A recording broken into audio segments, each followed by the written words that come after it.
A promessa aqui é uma provisão similar à do pacto abrâmico. A palavra de Deus trouxe consolo para a aflição de Agar, sendo de efeito estimulante, dirigindo sua mente para as coisas futuras, afastando-a das ofensas passadas. Deus lhe disse que estava grávida de um filho e que deveria chamá-lo de Ismael, que significa Deus ouve. Este nome traria sempre à sua memória este encontro e promessa.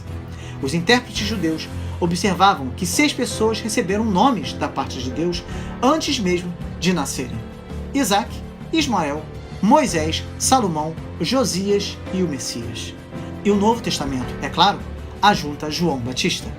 Algumas pessoas dão exagerada importância a nomes, mas talvez eles tenham mais importância do que percebemos, ou talvez essa importância só se aplique em alguns casos. Os casos bíblicos revestem-se de grande importância. O sentido de um nome falava de algum fato ou característica importante da pessoa que o possuía. Ainda que Ismael não fosse o herdeiro de Abrão, na aliança, desfrutaria as bênçãos de Deus, uma vez que era filho de Abrão. Deus prometeu multiplicar os descendentes de Ismael e transformá-los numa grande nação. Em certa medida, este filho de Abrão seria uma sombra, quase uma caricatura, de seu pai. E isto pode ser visto em seus 12 príncipes árabes notáveis em seu tempo. Não, porém, na história da salvação. Também pode ser visto em sua existência inquieta, não sendo peregrinação, mas sim um fim em si mesmo. Pode ser visto também em seu inconformismo, sendo um hábito mental, e não uma luz para as nações. De Ismael originaram-se os povos árabes. É importante destacar que, por conveniência, definimos árabes como povo que fala a língua árabe como língua-mãe e que vive na Península Arábica e regiões circunvizinhas.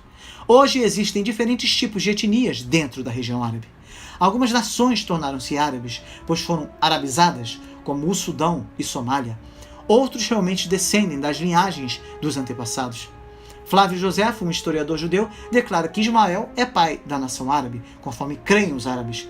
Segundo Joséfo, não podemos descartar a profecia em Isaías, onde os ismaelitas adorarão o Messias. Rafael Patai, um judeu, declara em seu livro Semente de Abrão que o termo árabe está contido nas mesmas inscrições com o termo Kedar, filho de Ismael, no século IX a.C., nas epígrafes assírias. Patai também encontrou provas que mostram que os árabes foram sinônimos dos nabateus, descendentes de Nebaiote. Em verdade, o mundo árabe hoje é oriundo de um mosaico de etnias, haja vista as diferentes genealogias formadas no decorrer da história. Talvez sejam descendentes de Ismael por intermédio da descendência de Nebaiote ou Kedar, ou até mesmo via Ló, ou através da nova família de Abrão, com Quetura. Não podemos também descartar a possibilidade dos árabes serem descendentes da fusão entre as crianças de Isaac com as de Ismael, ou até mesmo via Jotão. Em todas estas possibilidades encontramos a genética do pai Abraão. É um erro bastante comum das pessoas associar os árabes com os muçulmanos, porque apenas 15% dos árabes são muçulmanos. E considerar também que a descendência de Ismael não foi abençoada, como o texto nos diz, é desconsiderar que Deus não é um Deus preconceituoso que chamou Abrão e formou o povo de Israel para que através deles todas as famílias da terra fossem abençoadas. O propósito era cumprir sua promessa. Lembre-se que as nações surgiram no evento da Torre de Babel. Deus não tem nenhuma nacionalidade, ele está acima das nações. Por causa dos conflitos no Oriente Médio, muitos, além de equivocadamente associarem os árabes com os muçulmanos, pensam que os árabes vivem em guerra contra Deus e contra o mundo. Isso não é verdade. Deus não aprova nenhum tipo de racismo, não aprova nenhum tipo de favorecimento injusto de qualquer etnia. E a prova está aqui, pois o texto diz que Deus abençoou e diz que Ismael foi dado por Deus, mostrando que Deus amou Ismael antes mesmo dele nascer e que fez uma grande promessa à sua descendência. Portanto, Deus ama os árabes e não há o menor fundamento bíblico da relação dos árabes com o mal. Nós não podemos ter nenhuma atitude preconceituosa com o povo árabe. Aqui no Brasil nós temos um relacionamento amigável com tantas etnias, incluindo os árabes, e já vimos que o racismo contra os negros, por exemplo, não tem o menor fundamento bíblico. Deus ama os árabes, os judeus, os brasileiros, os americanos, os africanos, os alemães e todos os outros povos. Todos são alvo do Evangelho de Cristo.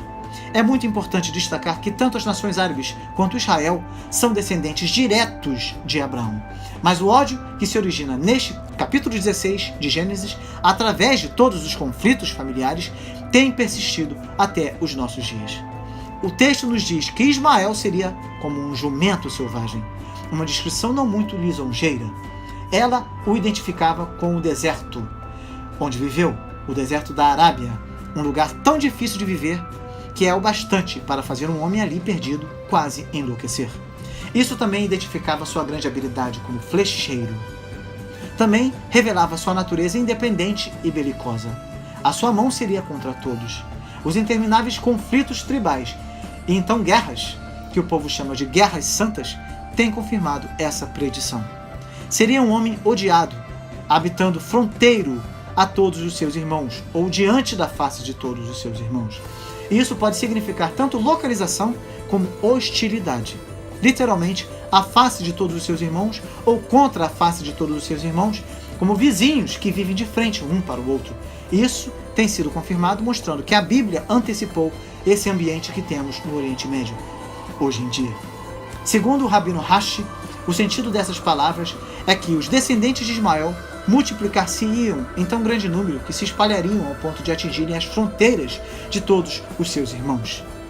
Não devemos aplicar as características de Ismael a todos os seus descendentes, embora não possamos ignorar as hostilidades entre judeus e árabes ao longo dos séculos.